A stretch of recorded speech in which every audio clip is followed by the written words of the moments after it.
8 फेरों का 8वां वचन।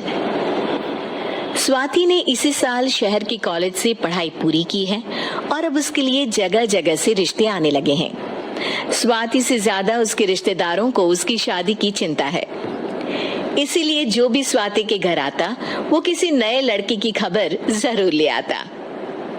अरे दीदी, ये फोटो देख के बताओ कैसा है।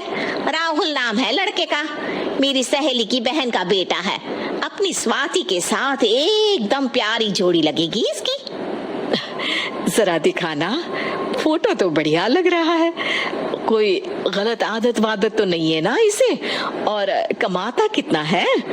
अरे कोई गलत आदत नहीं है दीदी, आप कहो तो एक मीटिंग करवा देती हूँ, फिर सब कुछ फाइनल कर लेना। हाँ, ये सही कह रही हो तुम। संडे को स्वाति के पापा भी घर पे ही रहेंगे। बुआ फिर वहां से चली जाती है और रात को स्वाति की माँ उससे कहती है, स्वाति बेटा, आज कमला बुआ ने एक लड़के की फोटो दिखाई है।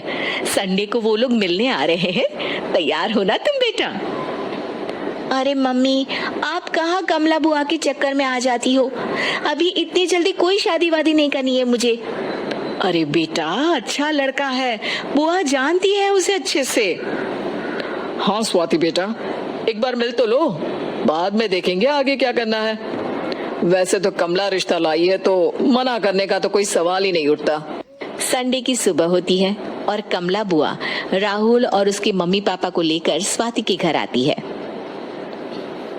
अरे आइए आइए भाभी, इसे अपना ही घर समझिए, इनसे मिलिए। ये मेरे भैया और ये मेरी भाभी है।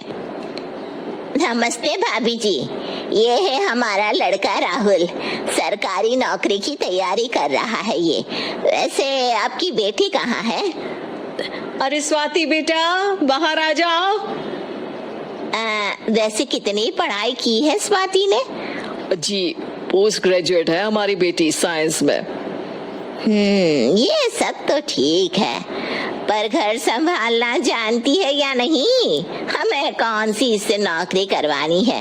नौकरी तो मेरा बेटा करेगा ही। पर मैंने इतनी पढ़ाई की है और आप चाहती हैं कि मैं घर पर ही बैठी रहूं? अरे स्वाति बेटा, ये बड़ों की बात में तुम कहाँ बोल पड़ी? हम सब देख लेंगे क्या करना है क्या नहीं। हम तो इसी बात में विश्वास करते हैं कि घर की लड़कियां घर में ही रहे तो ज्यादा अच्छा रहता है। वरना भाई साहब, आप तो आजकल के हाल जानते ही हैं, कितनी घटनाएं होने लगी हैं औरतों के खिलाफ। स्वाति बेटा, रसोई का काम तो पूरा जानती हो ना? शादी के बाद तुम्हें ही संभालना है वो सब।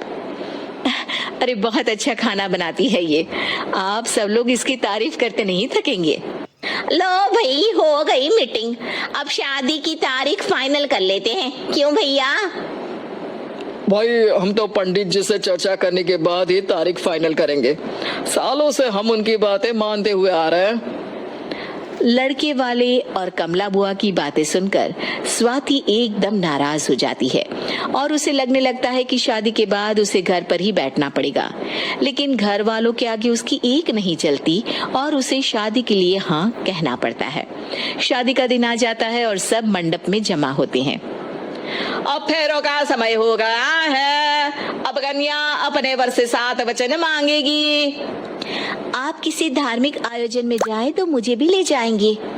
आप मेरे माता पिता का भी बराबरी से सम्मान करेंगे, हमेशा मेरा साथ निभाएंगे। आपको दोनों परिवार की जिम्मेदारियां बखूबी निभानी होगी। हर जरूरी बात में मेरी भी राय लेंगे। आप सभी गलत आदतों से दूर रहेंगे। आप मेरे अलावा किसी और औरत से कोई गलत संबंध नहीं बांधेंगे।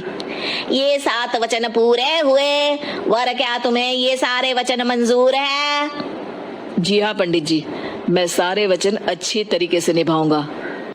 अरे वाह वाह, बढ़िया तरीके से सब काम संपन्न हो गया। तो इसी के साथ विवाह संपन्न हुआ और आज से ये दोनों पति पत्नी हुए।